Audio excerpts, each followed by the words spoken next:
نحمد و نصلی علی رسولہ الکریم اما بعد فاعوذ باللہ من الشیطان الرجیم بسم اللہ الرحمن الرحیم رب اشرح لی صدری ویسر لی امری واحلل عقدۃ من لسانی یفقہوا قولی اللہم انی اسألک علما نافعا ورزقا طیبا وعملا متقبلا۔ اے اللہ سبحانہ و تعالی، میں آپ سے نفع دینے والا علم اور پاک روزی اور قبول ہونے والا عمل مانگتی ہوں، آمین یا رب العالمین۔ عشرہ مبشرہ رضی اللہ عنہم اجمعین کے سلسلے میں جن جلیل القدر اور عظیم مرتبت صحابی کے بارے میں آج ہم جانیں گے، ان کا نام ہے سیدنا عبد الرحمن بن عوف رضی اللہ عنہ۔ نبی کریم صلی اللہ علیہ وسلم نے فرمایا، عبد الرحمن بن عوف جنتی ہیں۔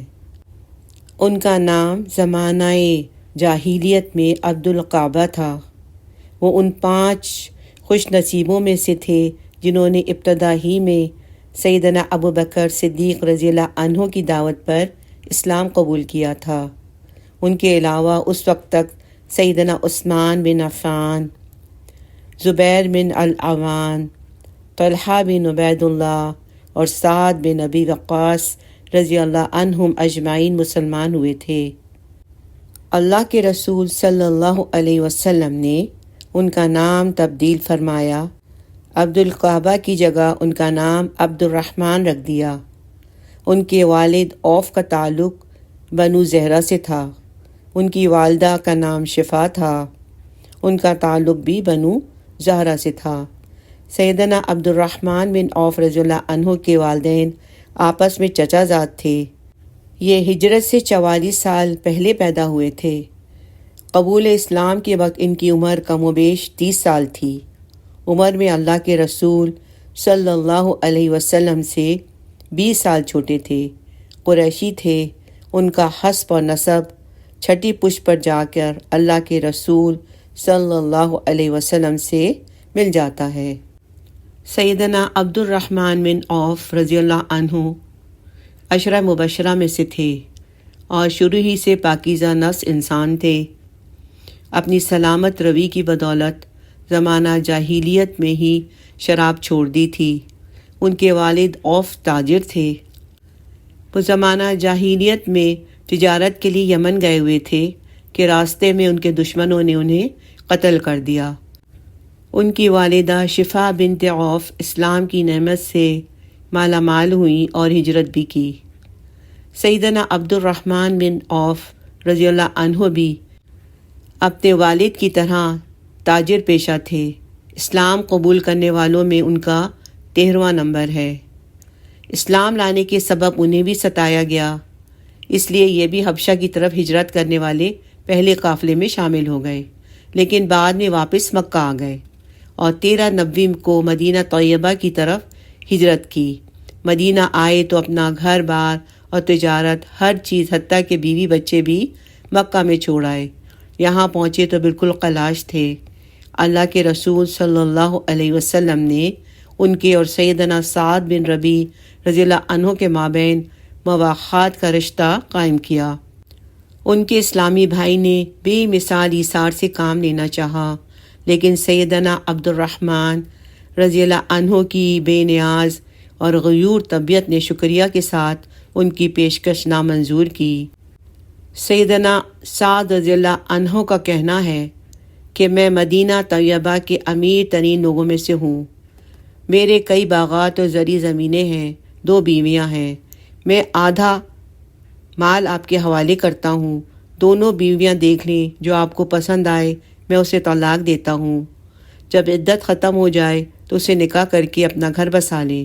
مگر اس قریشی نوجوان نے ان کے جواب میں کہا، اللہ آپ کے مال میں برکت عطا فرمائے، مجھے آپ بازار کا راستہ بتا دیں جہاں خرید و فروخت ہوتی ہو۔ سیدنا سعد رضی اللہ عنہ نے کہا کہ بنو قینقاع کا بازار بڑا مشہور ہے۔ وہ صبح سویرے بازار گئے، شام کو واپس آئے تو ان کے پاس کچھ فاضل پنیر اور گھی تھا۔ اس کے بعد وہ روزانہ بازار جاتے اور سامان خرید کر فروخت کرتے۔ ایک دن ان کے لباس پر زعفرانی رنگ کا اثر تھا۔ اللہ کے رسول صلی اللہ علیہ وسلم نے دیکھا اور پوچھا، عبد الرحمن کیا ماجرا ہے؟ عرض کیا، میں نے ایک انصاری عورت سے شادی کر لی۔ ارشاد ہوا، اس کو مہر کیا دیا؟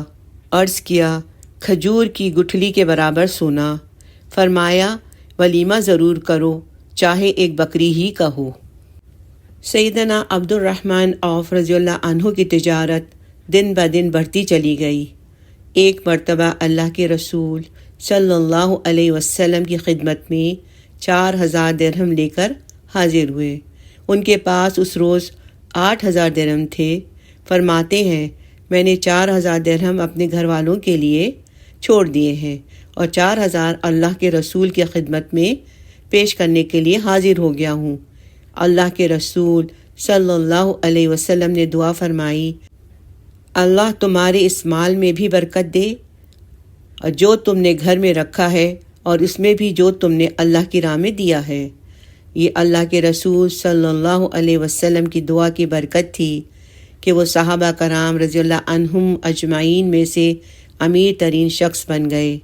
جیسے جیسے ان کے مال میں اضافہ ہوتا گیا، ویسے ویسے وہ اللہ کی راہ میں زیادہ سے زیادہ خرچ کرتے چلے گئے۔ سیدنا عبد الرحمن بن عوف رضی اللہ عنہ بڑے جری اور بہادر تھے۔ وہ بدر سمیت تمام غزوات میں اللہ کے رسول کے ساتھ شریک ہوئے تھے۔ بدر میں ابو جہل کو قتل کرنے والے 2 انصاری نوجوانوں نے ابو جہل کا اتا پتہ انہی سے پوچھا تھا۔ احد کے میدان میں سیدنا عبد الرحمن بن عوف رضی اللہ عنہ نے اپنی بہادری کے جوہر دکھائے اور ان صحابہ میں سے تھے جو اللہ کے رسول صلی اللہ علیہ وسلم کے ساتھ ثابت قدم رہے۔ انہوں نے لڑتے لڑتے منہ پر چوٹ کھائی اور ان کا سامنے کا دانت ٹوٹ گیا۔ انہیں اس جنگ میں 20 یا اس سے زیادہ زخم آئے، جن میں سے بعض بہت گہرے زخم پاؤں پہ لگے۔ یوں وہ ساری زندگی کے لیے لنگڑے ہو گئے۔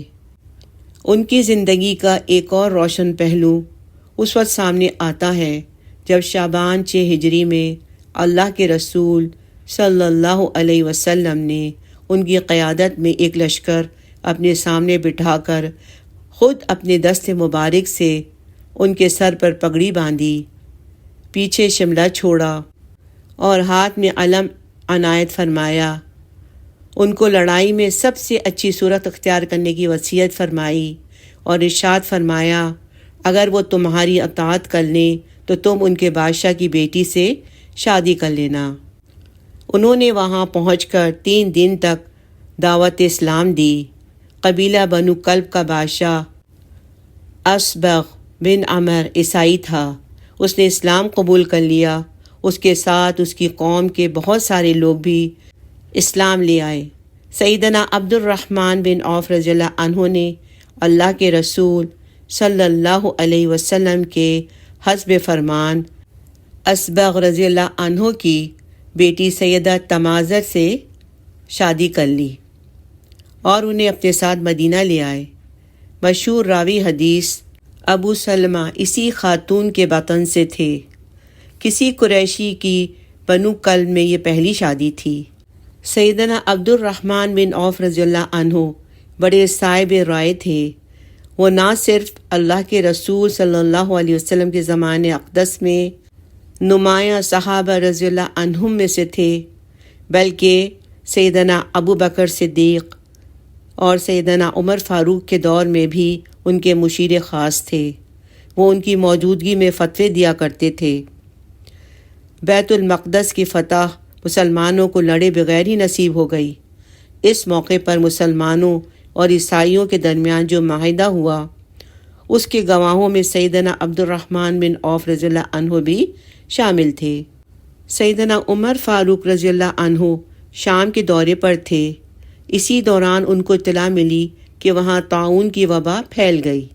انہوں نے پلٹنا چاہا تو سیدنا ابو عبیدہ بن جراح رضی اللہ عنہ نے اس کی بھرپور مخالفت کی اور کہا کہ آپ شام ضرور جائیں، کیا تقدیر الہی سے فرار ہونا چاہتے ہیں؟ اس موقع پر سیدنا عبد الرحمن بن عوف رضی اللہ عنہ آ گئے اور آپ نے اللہ کے رسول صلی اللہ علیہ وسلم کی حدیث بیان کی کہ آپ صلی اللہ علیہ وسلم نے فرمایا، جب تم کسی شہر میں وبا کی خبر سنو تو وہاں نہ جاؤ، اور اگر تم وہاں پہلے ہی موجود ہو تو وہاں سے مت نکلو۔ سیدنا سالم بن عبداللہ بن عمر رضی اللہ عنہ فرماتے ہیں کہ شام سے پلٹنے کی وجہ صرف سیدنا عبد الرحمن بن عوف رضی اللہ تعالیٰ عنہ کی روایت کردہ حدیث تھی۔ اگر ان کے حالات زندگی کا بغور جائزہ لیں تو معلوم ہوتا ہے کہ وہ واقعی نہایت زیرک اور صاحب رائے شخصیت تھے۔ ان کو امیر المؤمنین عمر فاروق رضی اللہ عنہ کا بے حد قرب اور اعتماد حاصل تھا۔ سیدنا عبد الرحمن بن عوف رضی اللہ عنہ امہات مومنین کا بے حد احترام کرتے تھے۔ امہات مومنین کو بیت المال سے معقول مقدار میں خرچ ملتا تھا، اس کے باوجود بہت سارے غنی صحابہ رضی اللہ عنہم ان کے ایک ادنی اشارے پر ہر قسم کی مالی قربانی دینے کے لیے ہر آن ہر گھڑی تیار رہتے تھے، مگر عبد الرحمن بن عوف رضی اللہ عنہ کا معاملہ سب سے مختلف تھا۔ ان کے ایک باغ کی قیمت 4 لاکھ درہم تھی۔ انہوں نے اس کی پیداوار امہات مومنین پر خرچ کرنے کی وصیت فرمائی۔ انہوں نے بدری صحابہ رضی اللہ عنہم کے لیے وصیت کی تھی کہ ان میں سے جو زندہ ہیں ان سب کو میری وفات کے بعد میراث سے 400 دینار دیے جائیں۔ جب ان کی وفات کے وقت بدری صحابہ رضی اللہ عنہم کو گنا گیا تو ان کی تعداد 100 تھی۔ اس طرح 40,000 دینار کی بڑی رقم صرف بدری صحابہ کو ادا کی گئی۔ جب سیدنا عمر فاروق رضی اللہ عنہ کو مجوسی غلام ابو لولو فیروز نے فجر کی نماز پڑھاتے ہوئے خنجر گھونپا تو انہوں نے سیدنا عبد الرحمن بن عوف رضی اللہ عنہ کا ہاتھ پکڑا اور انہیں اپنی جگہ کھڑا کر دیا۔ لوگ سیدنا عمر فاروق رضی اللہ عنہ کی آواز نہیں سن رہے تھے، وہ سبحان اللہ کہہ رہے تھے۔ چنانچہ سیدنا عبد الرحمن بن عوف رضی اللہ عنہ نے مختصر نماز پڑھائی۔ سیدنا عمر فاروق رضی اللہ عنہ نے اپنے بعد جن شخصیات کے بارے میں فرمایا کہ ان کو میرے بعد خلیفہ چن لینا، ان میں سے سیدنا عبد الرحمن بن عوف رضی اللہ عنہ بھی شامل تھے۔ جب شورا کا اجلاس شروع ہوا تو یہ مسئلہ بڑا مشکل تھا کہ کس کو خلیفہ منتخب کیا جائے، مگر انہوں نے یہ مسئلہ بھی بڑی خوش اسلوبی سے حل کر دیا اور آخر کار صحابہ کے مشورے سے سیدنا عثمان بن عفان رضی اللہ عنہ کو خلیفہ قرار دینے کا اعلان کر دیا۔ وہ سیدنا عثمان بن عفان رضی اللہ عنہ کے دور خلافت میں ان کا مکمل ساتھ دیتے رہے، ان کو خیر خواہی کے ساتھ نیک مشورے دیتے رہے اور زندگی بھر خلافت کے استحکام کے لیے کوشاں رہے۔ ان کی وفات سیدنا عثمان بن عفان رضی اللہ عنہ کے عہد خلافت میں ہوئی۔ انا للہ و انا الیہ راجعون۔ وفات کے وقت ان کی عمر 72 برس کے لگ بھگ تھی۔ انہوں نے وصیت کی کہ میرا جنازہ سیدنا عثمان بن عفان رضی اللہ عنہ پڑھائیں۔ چنانچہ ان کی وصیت کے مطابق امیر المؤمنین عثمان بن عفان رضی اللہ عنہ نے نماز جنازہ پڑھائی اور بقیع الغرقد میں سپرد خاک کیا گیا۔ وصلی اللہ تعالی علی خیر خلقہ سیدنا محمد وآلہ وصحبہ اجمعین وسلم تسلیما کثیرا کثیرا آمین۔